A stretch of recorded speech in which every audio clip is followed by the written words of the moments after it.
तो आप सभी विद्यार्थियों का स्वागत है इस चैनल में। दोस्तों आज का यह वीडियो है क्वेश्चन बैंक को लेकर के कि इस 2021 में जो भी विद्यार्थी परीक्षा देगा मैट्रिक या फिर इंटरमीडिएट का, क्या उसको क्वेश्चन बैंक पढ़ना चाहिए? क्योंकि हम सभी जानते हैं कि परीक्षा पैटर्न आपका बदल गया है, आपका सिलेबस बदल गया है, प्रश्न पूछने का ढंग बदल गया है, ऑब्जेक्टिव ज्यादा आ रहा है। तो क्या हमें पुराने क्वेश्चंस पढ़ने जरूरी हैं? पुराने क्वेश्चंस को पढ़ना चाहिए कि नहीं चाहिए, खासकर 2021 में? तो जितने भी विद्यार्थी जैक बोर्ड के हैं, आप किसी भी बोर्ड के हैं, तो इस वीडियो को अंत तक देखिएगा। खासकर झारखंड बोर्ड के विद्यार्थी की मैं बात कर रहा हूं, तो वीडियो को अंत तक देखिएगा। आज के इस वीडियो में क्वेश्चन बैंक को लेकर के जो भी परेशानी आपके दिमाग में चल रही है, सभी क्वेश्चंस को मैं सॉल्व करने वाला हूं। वीडियो को जरा अंत तक देखिएगा। इस वीडियो को देखने के बाद आपका फायदा ही होगा, किसी भी प्रकार का कोई नुकसान नहीं होने वाला है। तो 5-10 मिनट इस वीडियो को ध्यान से देखिएगा, और यदि आप चैनल पर पहली बार आए तो सब्सक्राइब कर लीजिएगा, ताकि मैं आप लोगों की ऐसे ही बराबर मदद करता रहूं। तो चलिए दोस्तों, आज की इस वीडियो को शुरू करते हैं। तो दोस्तों, बहुत सारे विद्यार्थी मुझे कॉमेंट करते हैं कि सर हम क्वेश्चन बैंक पढ़ें या ना पढ़ें। तो यहाँ जो मेन फंडा है दोस्तों, देखिए पैटर्न तो आपका चेंज हो गया है और क्वेश्चन पूछने का ढंग भी चेंज हो गया, सिलेबस में भी कटौती की गई है। तो अब बात रही क्वेश्चन बैंक को लेकर के, तो मेरी बातों को ध्यान से सुनिएगा। आप जो 10th का एग्जाम दे रहे हैं या फिर 12th का एग्जाम दे रहे हैं, अपनी लाइफ में आप पहली बार दे रहे हैं ये या नहीं दे रहे हैं, आप अपनी लाइफ में उस एग्जाम को पहली बार दे रहे हैं, तो आपकी भी यह इच्छा होती होगी कि हम जो यह एग्जाम देंगे पहली बार मैट्रिक या फिर इंटरमीडिएट का, मैं एक्स कैंडिडेट की बात नहीं कर रहा हूं, मैं एकदम फ्रेश कैंडिडेट की बात कर रहा हूं, जो पहली बार मैट्रिक और पहली बार अपना इंटरमीडिएट फाइनल देंगे, अपने जिंदगी की शुरुआत करेंगे। एक नया आपका शिक्षा की शुरुआत यहीं से होती है, 10th और 12th से। समझ में आ रहा है? आप बाकी जो आप 10 साल पढ़े हैं, 8 का, 7th का, 9th का, इस सब का कोई वैल्यू नहीं है, इस सब के सर्टिफिकेट्स की कोई वैल्यू नहीं है। लेकिन 10th और 12th का जो सर्टिफिकेट मिलेगा आपको, आप जितना अच्छा प्रदर्शन करेंगे यहाँ, उस सर्टिफिकेट का वैल्यू जो है आपके लाइफ भर रहेगा। तो इस एग्जाम को सीरियस लेना है, हल्के में नहीं लेना है। तो बात करें क्वेश्चन बैंक को लेकर के, तो आप पहली बार जब आप इस एग्जाम को देंगे तो आपको जान लेना चाहिए कि पहले जो मेरे से सीनियर लोग एग्जाम दे के चले गए हैं, तो उनको कैसा क्वेश्चन पूछा गया था, हम परीक्षा हॉल में जाएंगे तो मुझे कैसा क्वेश्चन देखने को मिलेगा। तो इस नजरिए से यदि देखा जाए तो क्वेश्चन बैंक को पढ़ना बहुत जरूरी है। तो मैं अभी आप लोगों को यह भी बताऊंगा कि यदि पढ़ना जरूरी है तो कैसे पढ़ें, आखिर पढ़ने का तरीका क्या होना चाहिए, क्योंकि इस बार जो है आप लोगों का पैटर्न पूरी तरह से चेंज हो चुका है। तो मैं दोस्तों पहले आप लोगों को ये बता दूं कि क्वेश्चन बैंक पढ़ें या ना पढ़ें, तो इसका एकदम सटीक आंसर है कि जी बिल्कुल। पैटर्न बदल गया तो कोई बात नहीं, सिलेबस बदल गया कोई बात नहीं, लेकिन आपको क्वेश्चन बैंक हर हाल में पढ़ना है। ठीक है, अब बात रही कितने साल का पढ़ना है, तो दोस्तों मैक्सिमम 6-7 साल का आप क्वेश्चन बैंक देख लीजिए, आपको ओवरऑल आइडिया लग जाएगा, ओवरऑल पता चल जाएगा कि कैसा क्वेश्चन पूछ रहा है।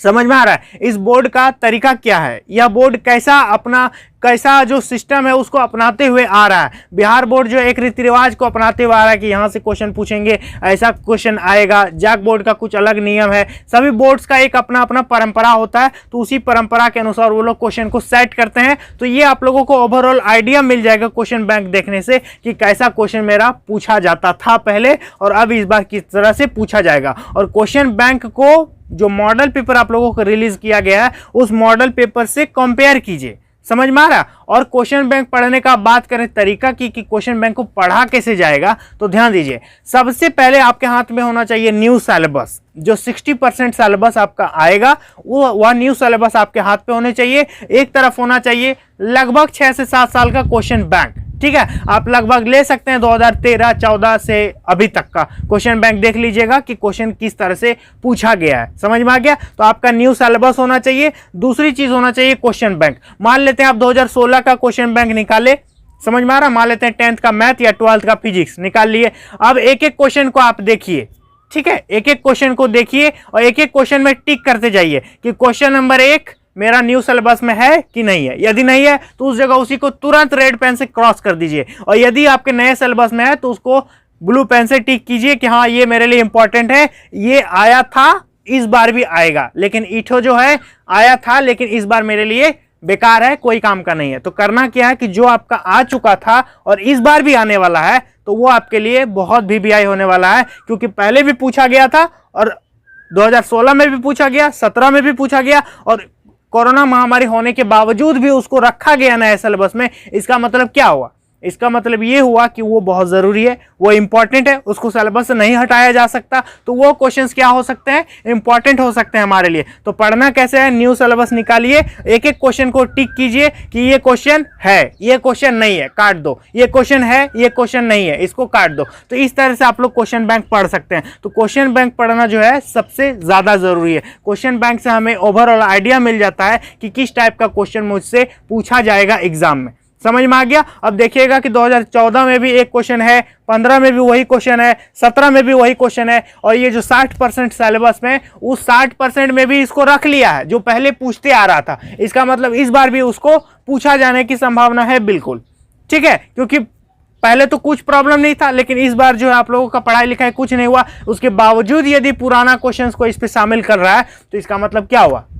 इसका मतलब ये हुआ कि ये इंपॉर्टेंट क्वेश्चन है। इसलिए क्वेश्चन बैंक को आप लोगों को क्या करना है? हर हाल में पढ़ना है, किसी भी कीमत पर नहीं छोड़ना है। तो क्वेश्चन बैंक, नया सिलेबस और मॉडल पेपर, ठीक है, ये तीनों आप लोग कवर कर लीजिए। आपका एग्जाम अच्छा से अच्छा जाएगा। 70+ हर सब्जेक्ट में 80+ भी आप ले सकते हैं और अच्छा से अच्छा स्कोर कर सकते हैं। समझ में आ रहा है? क्योंकि सभी विद्यार्थी को जो स्थिति है वो बराबर है। इस बार कोई क्लास नहीं किया आप, कोई ट्यूशन से वंचित रह गए, लास्ट में मैं मानता हूं कि कोई कोचिंग पढ़ रहा होगा, कोई स्कूल खोल गया, लेकिन लास्ट में मिला हुआ जो कहते हैं ना कि एफर्ट है, वो शुरू में मिल जाता तो और अच्छा होता। लेकिन शुरुआती दिन आप लोग जान ही रहे हैं कि कैसा बीता हम लोगों का पूरा साल, विद्यार्थी अच्छी तरह से जानता है। तो मैं आप लोगों को यही सजेस्ट करूंगा कि क्वेश्चन बैंक को किसी भी कीमत पर मत छोड़िए। क्वेश्चन बैंक को हर हाल में आप लोगों को कंप्लीट करना है, पूरी निष्ठा और पूरी ईमानदारी के साथ। 6 से 7 साल का क्वेश्चन बैंक आप लोग कंप्लीट कर लीजिए।